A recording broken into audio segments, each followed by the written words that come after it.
now.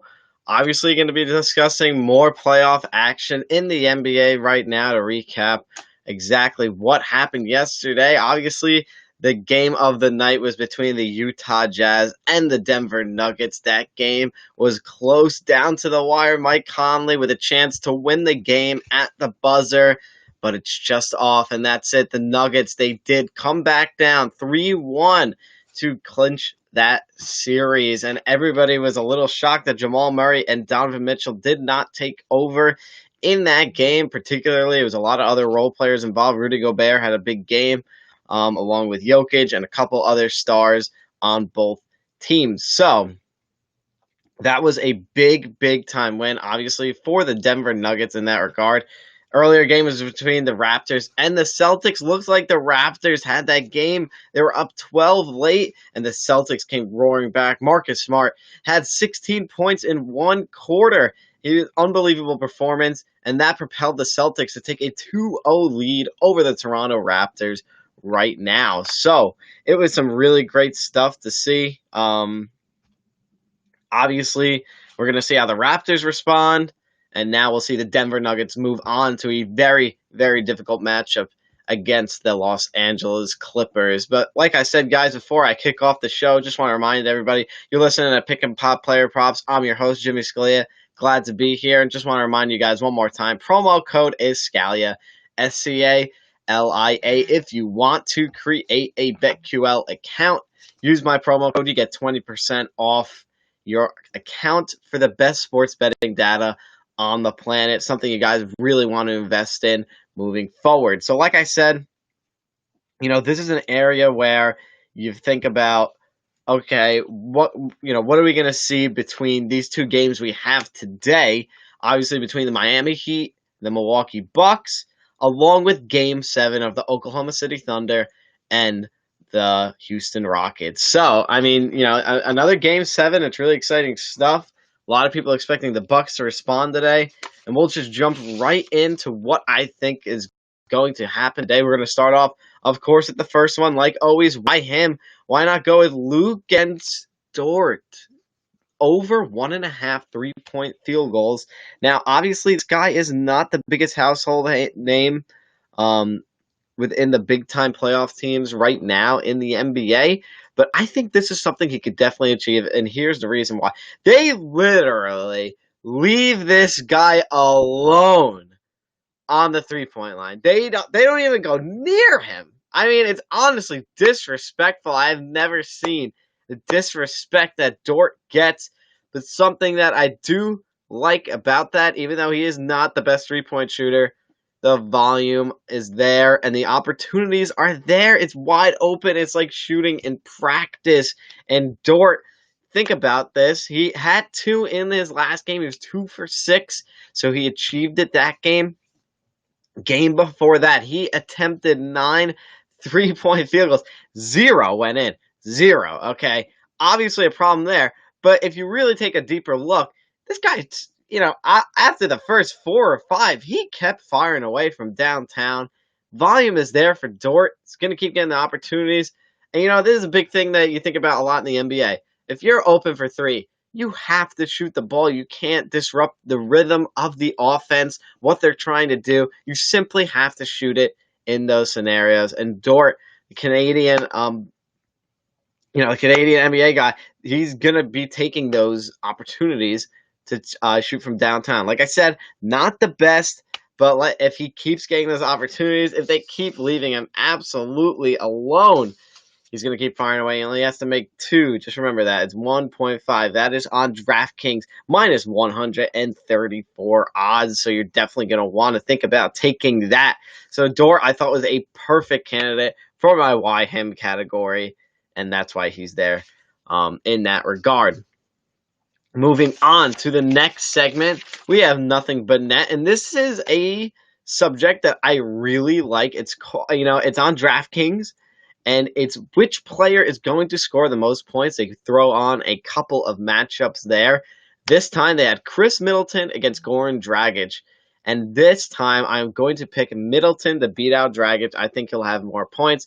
Here's some reasons why. Last game he did score more points than him, so that's obviously a good trend in that direction. He only had one more, but he was still able to get it done. I think for Middleton compared to Dragic's minutes he's gonna have less minutes than Middleton on the court, as you've seen recently. Kendrick Nunn coming back from having coronavirus, he has been getting more playing time every game. So far in these past 3 games, he's been getting in the games more. So that means Dragic will probably take a seat in those situations. Also, you think about it in that regard, Dragic is the point guard of the team, so he is more involved in probably organizing the offense compared to the volume of shots that Middleton could end up taking within a game. So those are 2 biggest reasons why. Outside of Giannis, Middleton is the absolute go-to guy for the Milwaukee Bucks to put up points on the board. But if you look at the Miami Heat, guess what? Dragic, he can kick it out. Guys like Hero, Duncan Robinson, you got Bam Adebayo in the middle. I mean, this is a team. Andre Iguodala. There's a lot of guys on this Miami Heat team that can carry the load, that can go off in a game. They have a lot of offensive depth. Whereas the Milwaukee Bucks, I feel like Middleton is the most trusted guy to take those shots. Obviously, I would say outside of Kyle Korver, takes the most shots from downtown, efficiency-wise. And like I said, look, Dragic, he has been playing very well down the stretch. Do not get me wrong. But in a matchup with Middleton and in a game that the Bucks need to win right now, I am a big fan of Middleton in this matchup between the two. Moving on to the next segment, bounce back ballers. We got Giannis Antetokounmpo, over 14.5 rebounds. This is on DraftKings, minus 120 odds. And yes, Giannis did struggle in the first game against Miami. He had a dreadful fourth quarter, only finished with 18 points in the game. Obviously, he usually goes above the 20 mark. So, obviously, Giannis is going to need a response. He had 10 rebounds last game as well. And you can't go down 0-2 against a dangerous Miami Heat team that is led by Jimmy Buckets at this point. So I think he's going to come out aggressive in this game. I think it should be enough to get over the line. Look, Giannis knows the areas of the floor that he dominates in, and that's obviously the paint and controlling the boards. So this is an area where he needs to snap out of whatever funk he is in and find a way to will his team to a victory. And I think that starts defensively, and even obviously we've seen him get some offensive boards as well. And also outside of Bam Adebayo, you think about how much competition does he really have to compete with those boards. So Giannis, perfect candidate for a bounce-back baller, over 14.5 rebounds. That's on DraftKings, minus 120 odds. So guys, don't forget to take that line. And like I said, outside of Adebayo, who else is he really competing with? I think that's a perfect segue for the next segment. I know we're really racing through right now, but guess what? Feeling risky. Bam Adebayo to have a triple-double against the Milwaukee Bucks in Game 2. You look at Game 1, and Adebayo just completely dominated the boards in that matchup. Finished with 17 rebounds and also had 12 points to go along. So he had that solid double-double in the game. The only thing that Adebayo is missing from his game, obviously something, a trend we see with a lot of the big guys, is the assists. Now he has about 5 to 6 every game, so all he has to do is bump those assist numbers up just a little bit, and he can find his way into a triple-double. And if you look at this also as well, he was able to hit some mid-range shots, so I don't think that all of his points really need to come right at the rim. We saw exactly what he has in his palette. Like I said, he has about 5 to 6 assists per game. Bump those numbers up a little bit, and if you think about it in that regard, if Adebayo, gets the rebound, it's crowded under the rim. Guess what? He dishes out to a Duncan Robinson, to a Tyler Hero, even to Jay Crowder, a guy who's playing pretty well for the Heat right now. And those are reliable shooters from the outside. They make that shot, boom. That's a great assist for Adebayo. But this is the thing. Obviously, it's risky because you're going up against a Bucks team that's desperate. They need a win in Game 2. And obviously, going up against Giannis to fight for those boards is going to be a tough thing for Adebayo to do. I think he'll still get 10. The assists are the thing that worry me about him. But hey, that's why he's on Feeling Risky right now. That's DraftKings plus 1,500 odds if you guys wanted to take that line. Maybe bet on it by itself. Maybe throw it in a parlay if you're feeling it at that point. Before I move on to the second to the last segment. Just want to let you guys know and remind you, you're listening to Pick and Pop Player Props with Jimmy Scalia. I'm your host, and promo code is Scalia, Scalia. If you guys use promo code Scalia, you will be able to get 20% off a BetQL account and have access to the best sports betting data on the planet. Something you guys really want to invest in. Like I said before, NBA playoffs in full swing. Hockey playoffs still going strong right now.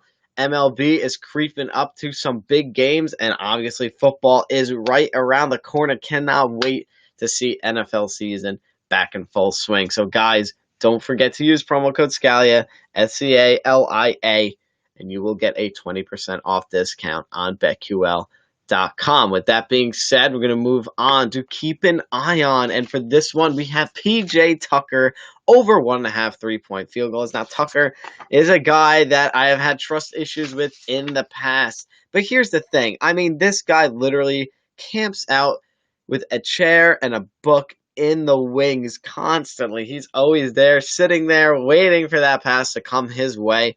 And look, you look back at it, he's shot nearly 20 3-point field goals in the past 3 games against the Oklahoma City Thunder.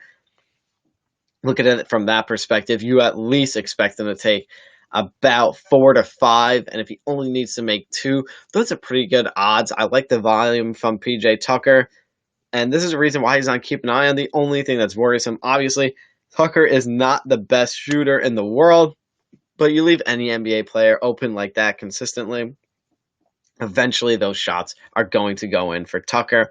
Like I said, great volume there, great value. Only 2 need to go in for Tucker. This is on DraftKings minus 175 odds. So Tucker, I like him in this circumstance. Definitely a guy you want to monitor leading up to a pivotal Game 7 against the Oklahoma City Thunder. So PJ Tucker, I'm going to say keep an eye on him. Over 1.5 3-point field goals for this game. I like those circumstances. Moving on to the last segment, really race through this show. Under the backboard, gotta go with Danilo Gallinari. Under 17.5 points. This is on DraftKings minus 112 odds. And you want to talk about trust issues with PJ Tucker. Huge ones with Danilo Gallinari. You take a look at his last performances in Game 3 and 4.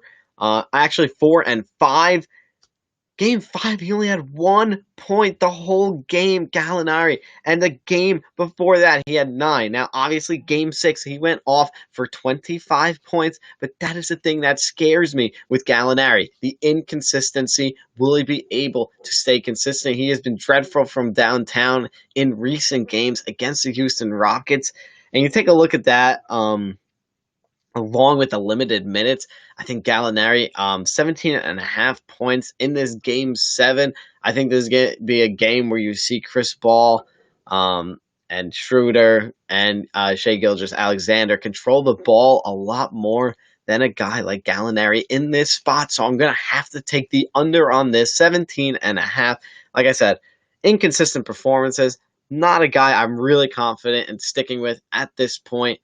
But like I said, I'm going to take the under the backboard on 17.5. So that being said, that'll wrap up the show today, guys. I know that was a very, very quick one, but I think it's to get your bets in and get on the go. Obviously, promo code Scalia, Scalia, if you want to create a BetQL account. And don't forget to tune in tomorrow at 2 o'clock p.m. for some more player prop matchups. Obviously, we're going to be having the Clippers and Nuggets Game 1 of that series. Really looking forward to that. So I'm excited to see if the Nuggets can be able to come back. I mean, not to come back, but at least show up for that series. It'll be a tough one for sure, but I'm looking forward to that, guys. So, again, guys, thank you for tuning in. Thank you, BetQL, for giving me this platform. And take care, everybody. I'll see you guys tomorrow.